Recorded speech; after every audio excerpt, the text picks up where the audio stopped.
By late 1944, both the Red Army and the Western Allies were advancing into Germany.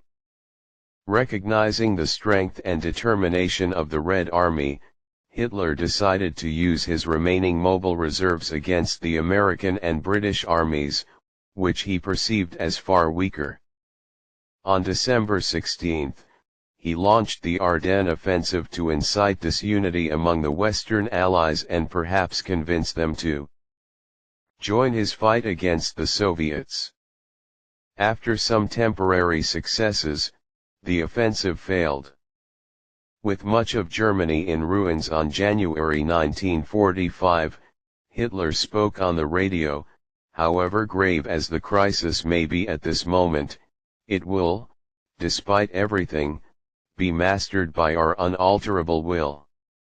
Acting on his view that Germany's military failures meant it had forfeited its right to survive as a nation, Hitler ordered the destruction of all German industrial infrastructure before it could fall into Allied hands.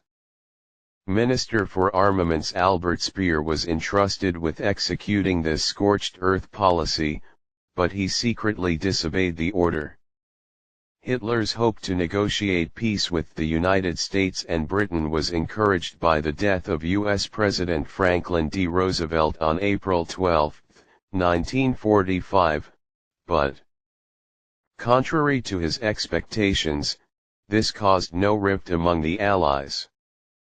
On April 20, his 56th and final birthday, Hitler made his last trip from the Führer bunker to the surface.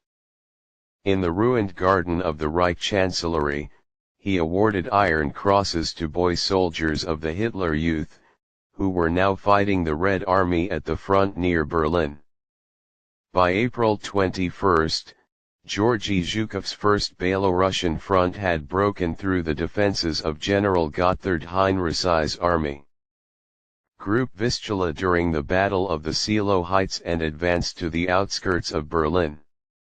In denial about the dire situation, Hitler placed his hopes on the undermanned and under-equipped Armee Teilungssteiner, commanded by Felix Steiner.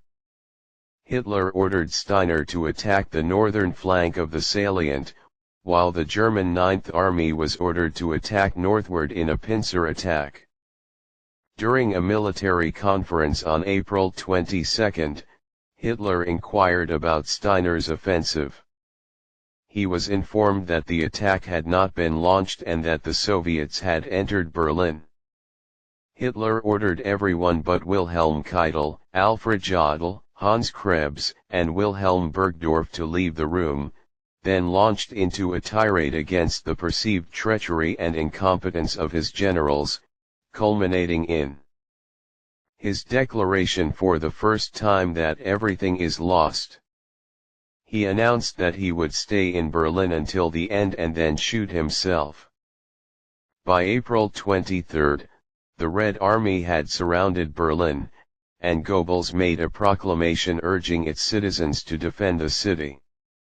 That same day, Göring sent a telegram from Berchtesgaden, arguing that as Hitler was isolated in Berlin, Göring should assume leadership of Germany. Göring set a deadline, after which he would consider Hitler incapacitated.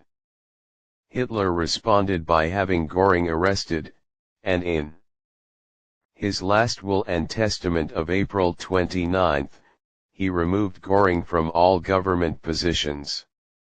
On April 28, Hitler discovered that Himmler, who had left Berlin on April 20, was attempting to negotiate a surrender to the Western Allies. He considered this treason and ordered Himmler's arrest.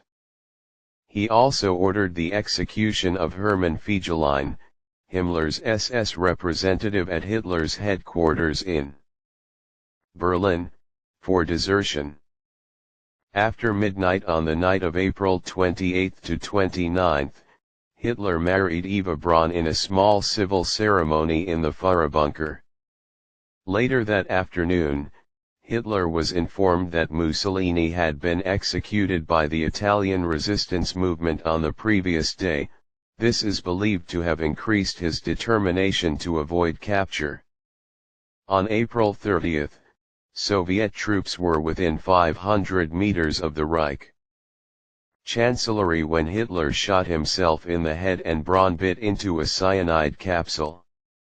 In accordance with Hitler's wishes, their corpses were carried outside to the garden behind the Reich Chancellery, where they were placed in a bomb crater, doused with petrol, and set on fire as the Red Army shelling continued. Grand Admiral Karl Dönitz and Goebbels assumed Hitler's roles as head of state and Chancellor respectively. On the evening of May 1, Goebbels and his wife, Magda, committed suicide in the Reich Chancellery garden, after having poisoned their 6 children with cyanide. Berlin surrendered on May 2. The remains of the Goebbels family, General Hans Krebs, and Hitler's dog Blondie were repeatedly buried and exhumed by the Soviets. Hitler's and Braun's remains were alleged to have been moved as well, but this is most likely Soviet disinformation. There is no evidence that any identifiable remains of Hitler or Braun, with the exception of dental bridges, were ever found by them. While news of Hitler's death spread quickly, a death certificate was not issued until 1956, after a lengthy investigation to collect testimony from 42 witnesses. Hitler's death was entered as an assumption of death based on this testimony.